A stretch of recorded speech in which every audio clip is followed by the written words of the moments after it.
Vamos então à mensagem de hoje, abençoados, queridos. Vamos nessa, vamos lá.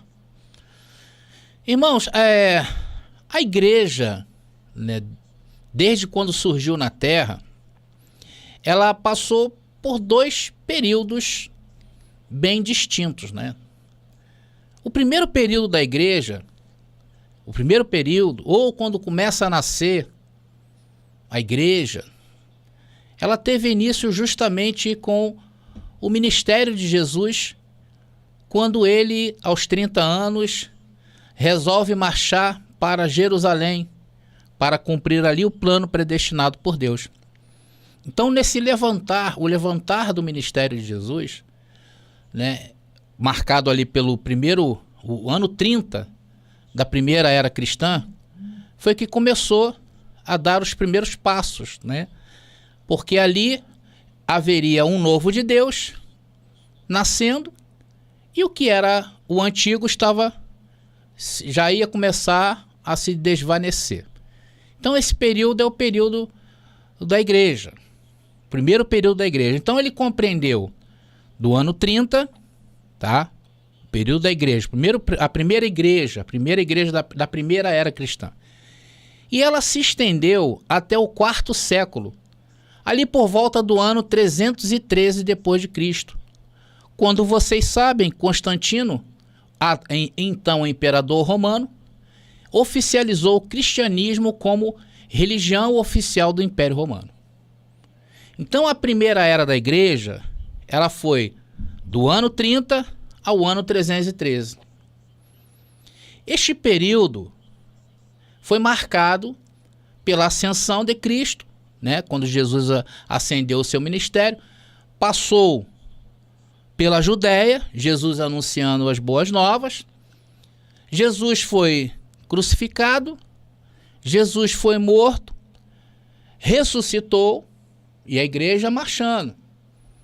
Passando pelo Pentecoste, vocês sabem a história, a descida, né? O cumprimento de Joel. Passando pelo ano 70 da destruição do templo, e continuou seguindo de forma livre, de forma orgânica.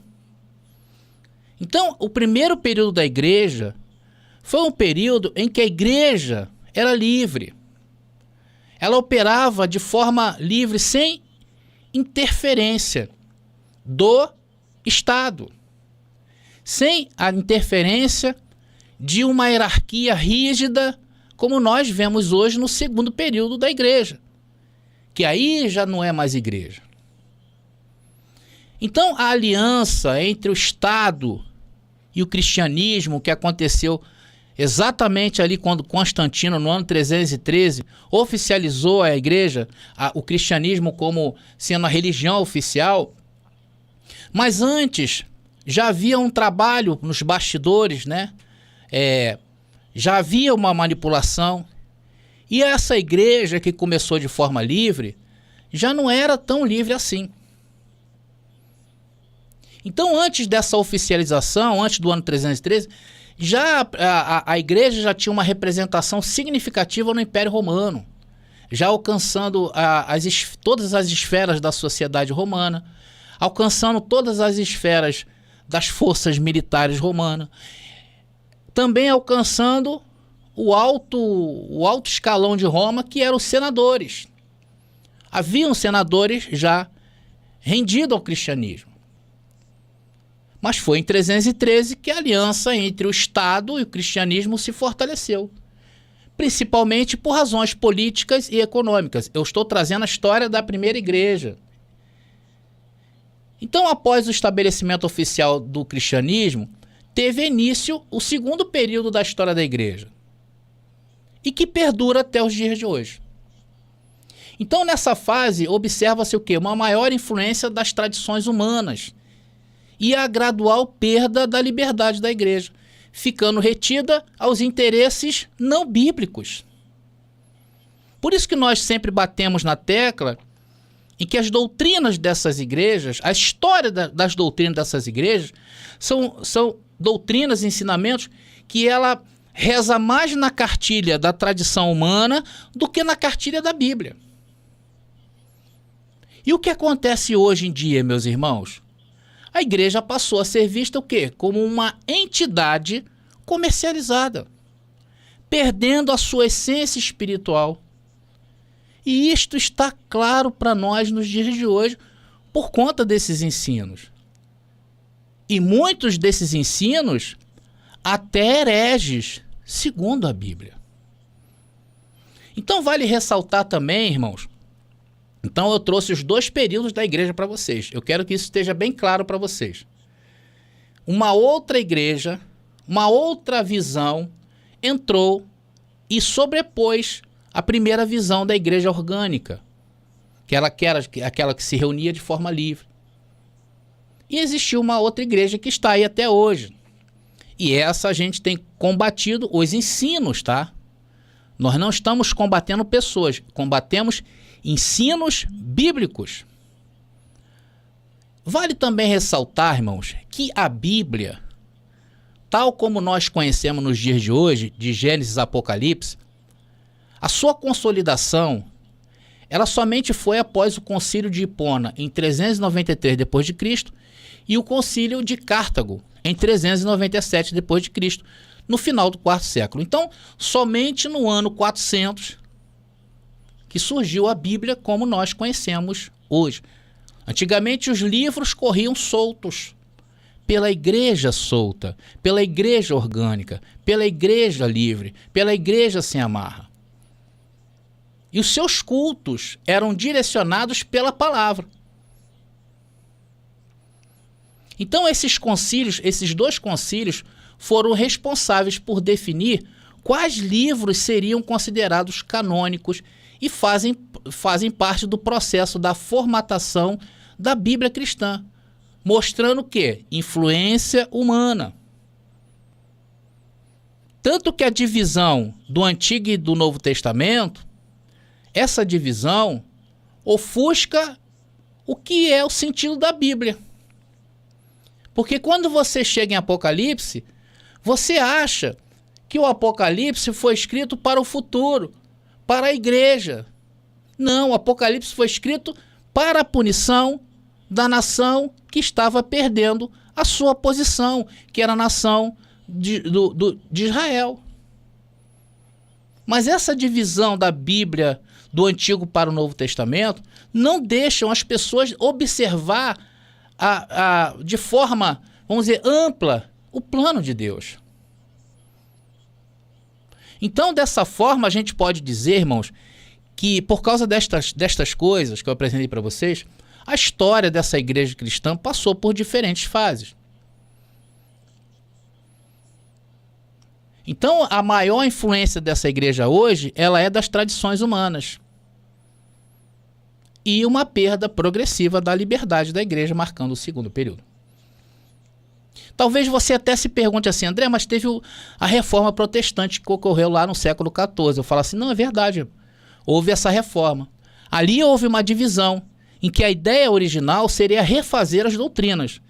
A ideia do protestantismo no começo foi excelente. Ou seja, voltar à igreja orgânica, com mais liberdade. Sendo que a ideia original desse movimento protestante foi perdendo as forças durante o tempo e se tornando mais um movimento envergado às tradições dos homens e não mais aos interesses bíblicos. E hoje se encontram os protestantes em pé de igualdade com o outro lado, que é o lado católico. Ambos têm interesses mais na tradição dos homens do que os interesses de Deus, aos interesses da Bíblia. Porque Deus, conforme eu falei para vocês, para falar de Deus, para provar Deus, somente na Bíblia. Fora da Bíblia não se prova Deus. Ah, André, mas eu sinto arrepio. Ah, André, a cura, eu vi pessoa ressuscitar. Ah, eu vi o vampiro da meia-noite. Nada do que você fala, irmão, vai dar suporte para você dizer que tem Deus. Agora, na Bíblia eu provo que tem Deus.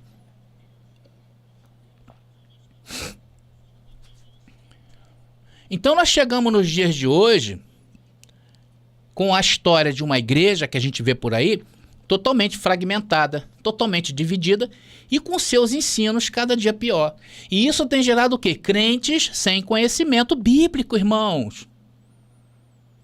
Você vai conversar com um crente hoje de Bíblia, ele vai falar da tradição e vai ficar com raiva de você. Então, abençoado, tá na nossa... Isso está no nosso conhecimento, isso é verdade. E esse desconhecimento bíblico dessas pessoas que estão neste lugar leva essas pessoas ao quê? À corrupção. Porque a Bíblia fala lá em Provérbios capítulo 29, versículo 18, fala o quê? Que não havendo profecia, o povo se corrompe, não é isso? Então, entendendo isto dentro do contexto de hoje, é como ensino. Sem ensino, o povo se corrompe. E o que nós temos acompanhado nos noticiários dia após dia? Cada dia mais eles se expõem, mostrando a deficiência de seus ensinos, irmãos. Por que que hoje uma pessoa que é líder de um movimento chamado cristão se vende? Por que que ela se vende? Porque teve um ensino fraco, um ensino deturpado. Isso eu não estou falando nem, irmãos, de aberrações que a gente vê dos seus cultos, que cada dia que passa, a Bíblia está cada dia mais fechada. A Bíblia só anda aberta no Salmo 91. E nem os crentes de hoje nem abrem mais a Bíblia, nem no Salmo 91. Irmãos, quando eu falo desses temas sensíveis, tá? Como este, a ideia não é afrontar as pessoas, tá? Que estão ainda dentro dessas denominações. Porque eu sei, irmãos, que lá as pessoas são boas. As pessoas que vão para lá, elas têm expectativas boas de que suas vidas irão mudar. Então, se você estiver entendendo isto como um ataque pessoal, não é essa a minha ideia. Você até me perdoe. A ideia não é essa. Sabe qual é a ideia dessa mensagem? É fazer com que você pense. Pense com seus argumentos corretos e não pela sensibilidade das emoções, e sim pela sensibilidade da razão. Por isso que eu falo palavras fortes para te chacoalhar e fazer você pensar. Ser sensível pela razão, não ser sensível pela emoção. Essa é a ideia. Nós entendemos, irmãos, que as pessoas que vão nestes lugares, elas não vão com segundas intenções, não. Mas ali há uma corrupção dos ensinos. Aí as pessoas que estão lá, elas têm duas atitudes quando lhes é aclarado a questão dos ensinos corretos. O que acontece quando a pessoa começa a ouvir, por exemplo, canais iguais ao nosso, que são ensinos corretos com a Bíblia? O que elas fazem? Ou elas abandonam aquele lugar, ou elas se deixam corromper-se. Quantos abençoados que chegaram comigo, André, eu estou em graça agora, tal, e aquela coisa. Cadê os irmãos? Estão lá de novo, voltou. Preferiu se corromper, porque da verdade já sabe. Irmãos, e tudo isto tem um começo. Toda essa história, ela tem um começo. Que não é uma prática bíblica. Que é o quê? Aceitar Jesus como seu suficiente Salvador. Tudo começa ali. Meu querido, pode procurar de Gênesis a Apocalipse, que não existe essa prática. Não existe aceitar Jesus, não é bíblico. O que vemos na Bíblia são, na época da lei, gentios sendo transformados em prosélitos, em rituais de purificação que envolvia circuncisão e água, passando depois de estudar pelo tribunal rabínico. Isso no Antigo Testamento. Assim se fazia os prosélitos. Já em Cristo, nós vemos o batismo em água, que teve o seu cumprimento até o ano 70 por causa da lei. Depois, essa prática era para deixar de ser feita, irmãos. E o que você olha para dentro dessas igrejas e vê? Pessoas se batizando. Inclusive, a ideia dessa mensagem não é falar sobre batismo, tá? Eu tive que tocar nesse assunto.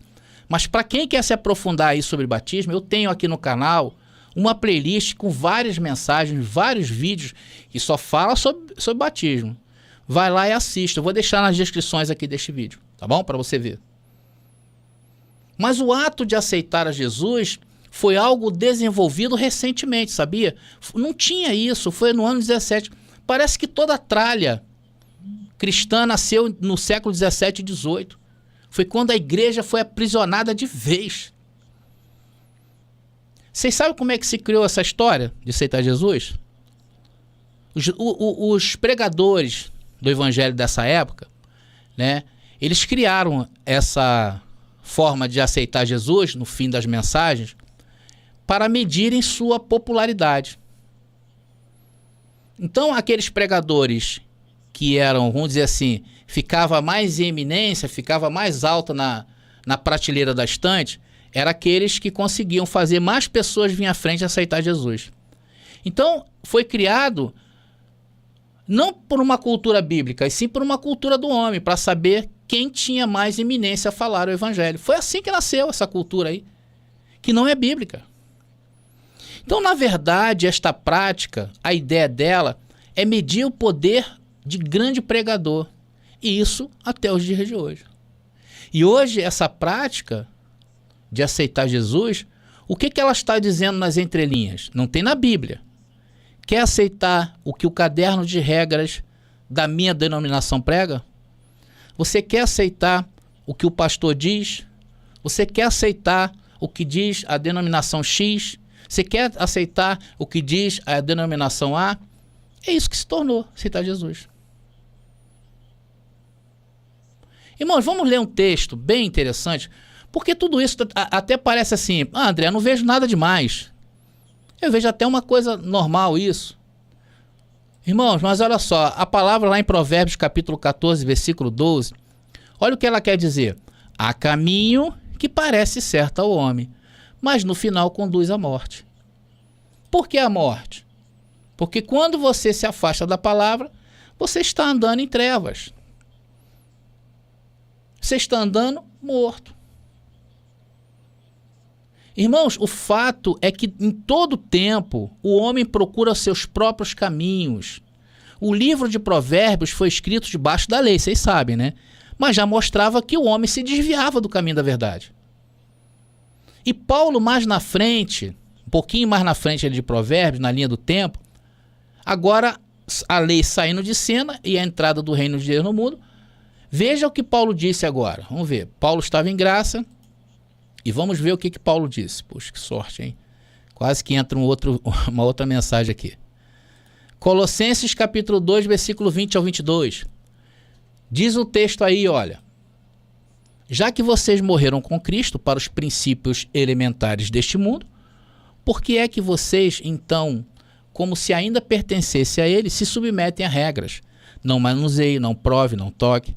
Todas estas coisas estão destinadas a perecer pelo uso, pois se baseiam em mandamentos e ensinos humanos. Essa mensagem que Paulo escreveu era para o povo do primeiro século. O povo do primeiro tempo da igreja. O que Paulo está orientando? Abandone as velhas práticas da lei, porque no novo de Deus não haverá mais espaço para rudimentos. E os rudimentos, nesse texto, Paulo usa a frase ali, ó, princípios elementares do mundo.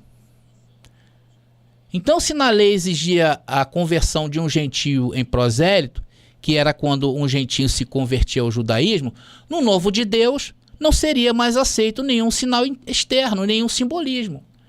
Por isso que Paulo completa o raciocínio, nesse versículo que vocês estão vendo, para as coisas da carne. Ele fala que, olha, no novo de Deus não haverá mais isso, não manuseie, não prove, não toque, não será mais dessa maneira.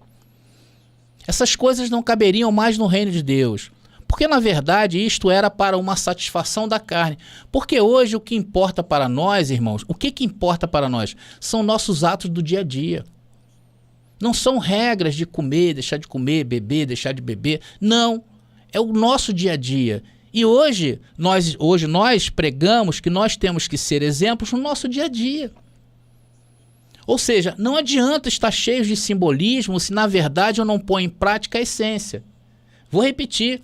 Não adianta eu estar cheio de símbolos se na verdade eu não ponho em prática a essência. E Jesus denunciava isto a todo momento para os príncipes de Israel naqueles dias. Veja só o que Jesus falou. Jesus descendo a lenha.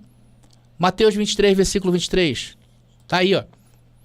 Ai de vocês, mestres da lei, fariseus e hipócritas, vocês dão o dízimo do hortelã, do endro e do cominho, mas têm negligenciado os preceitos mais importantes da lei, a justiça, a misericórdia ou o amor e a fidelidade. Vocês devem praticar estas coisas sem omitir aquelas. Vocês estão entendendo?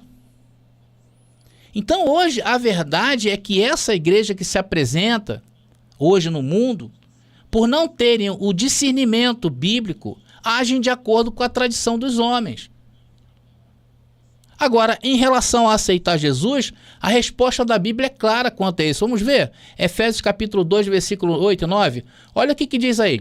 Pois vocês são salvos pela graça, por meio da fé, e isto não vem de levantar as mãos, e isso não vem de obras, é dom de Deus. Não é por obras, é para que ninguém se glorie. E a salvação desse texto, irmão, que está falando aí, não é uma salvação a nível espiritual. Isso é um outro descontexto bíblico. Porque não há no mundo espiritual, irmãos, não há no mundo espiritual bases para se achar um espírito condenado e um outro espírito salvo.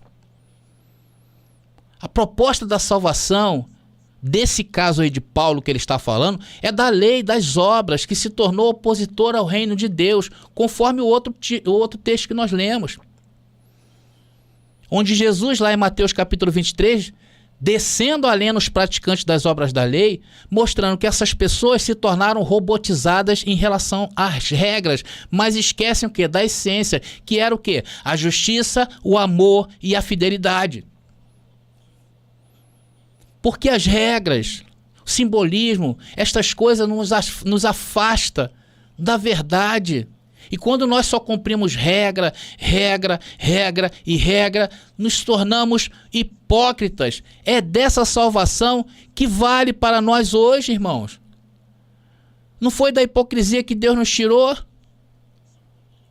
Quantos de nós fazíamos jejum, mas nosso coração, mente estava longe de Deus? É ou não é verdade? Então isso é uma verdade, meus irmãos. É uma verdade tangível, como diz o abençoado Lupe, contra fatos não há argumento. E nestas passagens, Paulo orientando os irmãos que passariam pela grande tribulação, né, passaria a tribulação, passaria ali o mundo, né, um mundo estava acabando e o outro estava começando. Tinha que manter o povo o quê? Perseverante, não nas obras. Não, irmãos do primeiro século, não é por obras. E sim naquilo que nos foi dado de graça. Por isso que nós não fazemos, irmãos, por isso que nós não fazemos obras para parecer com nada. O fato, a verdade suprema é que daí somos livres para fazer. Daí somos livres para fazer. Isso é a volta da igreja orgânica dos primeiros séculos. Aquela que era livre de todo o rudimento do mundo. Por isso, irmãos, você não é obrigado a frequentar uma reunião em graça. Não é. Se você quiser participar, amém. Porque nós não queremos nos parecer com nada. Nós somos, por isso eu participo. Ou não. Então há uma liberdade de ideias em graça. Por isso que você vai a um canal, um traz um ponto de vista diferente do outro. Por quê? Porque há liberdade em graça. Tem um que traz um assunto assim, tem outro que traz um assunto assado. E assim somos diferentes em pontos de vista. Porque hoje a igreja, que somos nós somos orgânicos, nos reunimos, irmãos, livres. Hoje, agora aqui, tem 45 pessoas no chat. Poderia ter mais, poderia ter menos, porque somos livres. Então a ideia tem que ser a sua liberdade. Eu não posso dizer que você tem que comer ou beber, que você tem que comprar ou deixar de comprar. Eu não posso dizer que agora no Evangelho Eterno é caridade. Eu não posso fazer isso. Eu não posso, irmãos. Se você quiser, você é livre para fazer a caridade. Se você não fizer, você também é livre. Eu não posso instituir que agora não, agora não é. Quem faz é, quem não faz não é. Não se trata disso. Aqui, na graça, no Evangelho Eterno, nas boas novas, no reino de Deus, nos tempos eternos, seja lá o que você quiser falar, Aqui você é obrigado a assumir o seu BO, boletim de ocorrência. Já ouviu falar de boletim de ocorrência? Assuma as suas atitudes e vivas por ela. Em graça você é livre. Por isso que muita gente, ao ouvir essa palavra, né, que vem a esse canal, pensa que nós somos uma igreja, né? Uma igreja comum aí. Imagina eu, um pastor. Imagina a gente aqui orando, né, para Deus curar. Senhor, cura. Agora bota aí o copo em cima do celular. Depois bebe. As pessoas imaginam nós sendo desta maneira, né? Imagina libertar as pessoas de um suposto diabo. Aqui não funciona assim. Aqui o que fazemos é lhe dar textos bíblicos para você mesmo se curar. Aqui nós lhe damos a verdade para você se libertar. E você tem que saber que é um poderoso na terra. É isso que você tem que saber. É um poderoso. Sabe por que você é um poderoso? Sabe por que você é um poderoso? Porque você sabe o que está escrito. Você sabe onde está escrito. Porque está escrito. Qual era a ideia do autor quando escreveu? Você sabe disso. Você entende um pouco dos originais bíblicos, em que está o texto. Você entende de contexto cultural e respeita esse contexto cultural. Aqui você é poderoso, porque ao verificar tudo isto, sabe que a informação que lhe damos é proveitosa e faz uso dela. Aqui eu não falo para você fazer ou deixar de fazer. A ideia aqui não é te tornar um pedinte, não é te tornar um pobre coitado, não é te afastar de Deus. Aqui eu tenho que lhe apresentar perfeito em sabedoria e entendimento. Daí tu vai comandar a sua vida. Aqui eu tenho que dizer isso aqui para você, ó. Eu não tenho que ficar preocupado com o que você faz, deixa de fazer, não, ó. Aqui eu tenho que lhe aplicar isso aqui, ó. Dizer que você é perfeito. Você está perfeito nele. Eu não posso dizer coisas contrárias a isto. Eu tenho que chamar você e dizer isso aqui, olha. Versículo 27 e 28 aí de Colossenses capítulo 1 agora. Tá aí, ó. Eu tenho que apresentar isso aí para você. Aos quais Deus quis fazer conhecer quais são as riquezas da glória deste mistério entre os gentios. Que é o que, irmãos? Cristo em você, a esperança da glória. Cristo em vós, a esperança da glória. A quem anunciamos. O que nós estamos fazendo aqui, anunciando. Admoestando a todo homem. Ensinando a todo homem toda a sabedoria. Assuma o teu BO. Para que apresentemos todo homem perfeito em Jesus Cristo. Você está perfeito em Jesus Cristo. Sabe o que é isso? Poder de Deus. Aqui eu não vou apelar emocionalmente para você aceitar Jesus. Dizer que Jesus morreu por você. E isso está errado. Jesus foi morto por uma covardia dos sacerdotes judaicos da época dele. E eles foram terrivelmente castigados mais tarde no ano 70, onde mais de 2 milhões de judeus pagaram o preço pelo sangue dos inocentes. Jesus veio para a nação judaica, era o Messias de Israel. Hoje Jesus te dá esse entendimento que você está ouvindo nessa mensagem. E aí você mesmo comece a retirar os carrapichos da sua vida. Não ser uma criança chorando. Ah, que eu tenho que orar, que eu tenho que chorar. Essa é a palavra de salvação que nós pregamos. O que adianta se Deus te curar hoje de alguma dor no corpo e um dia esse corpo não vai escapar da morte? O que eu vou ganhar com isto? Se eu tivesse te dizendo, coloque a mão no local da sua dor, que Jesus vai curar. E amanhã você pode ter certeza e pode até me processar, porque a dor apareceu em outro lugar. E vai aparecer, irmãos, não adianta.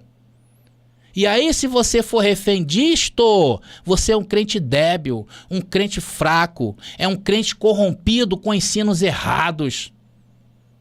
O que eu tenho que te dar aqui, meu irmão, é armas para curar a maior enfermidade que as pessoas têm, que é da mediocridade desse cristianismo fazedor de escravos.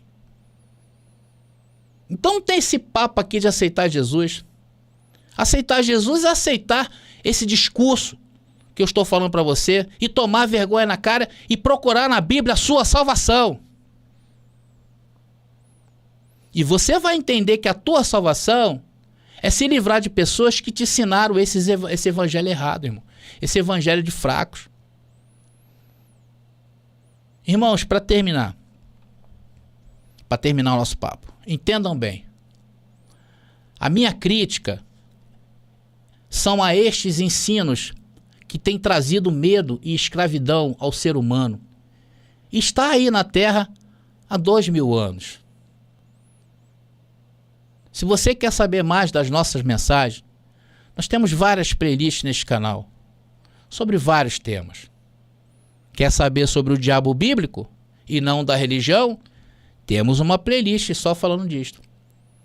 Quer saber sobre a ceia verdadeira bíblica? Não essa cultura humana aí de cear, que a igreja ensina, a igreja não, o tradicionalismo ensina? Temos playlist aqui. Quer saber sobre a segunda vinda de Jesus consumada no ano 70? Tem um playlist aqui no canal, temos até apostilas, né? Apostilas maravilhosas, que vai te mostrar tudinho dentro da Bíblia. Você quiser, me procure para adquirir as apostilas. Quer saber sobre pecado? Tem playlist aí mostrando o que é pecado na Bíblia. Então só não se acultura, irmão, quem não quer. Quer saber sobre o inferno? Até livro eu fiz, combatendo essa falsa ideia. Então é isso aí, abençoados. Não existe. Tudo isso é invenção humana. Mostrei para vocês aí as duas etapas da igreja. A primeira etapa foi a igreja orgânica, né? A segunda etapa foi a igreja manipulada. E essa igreja está aí até hoje. Cada dia mais se afastando dos ensinos bíblicos e parecendo ser verdade, né? E que é pior. Perdoe, tá, abençoados? Pior, né? Então, abençoados, eu vou ficando por aqui, tá legal? Graça e paz e até a próxima mensagem.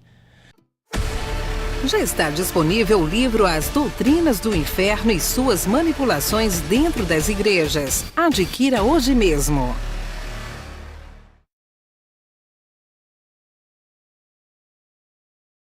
As apostilas sobre os assuntos em graça são um recurso indispensável para todos aqueles que desejam aprofundar seus estudos na tradição bíblica.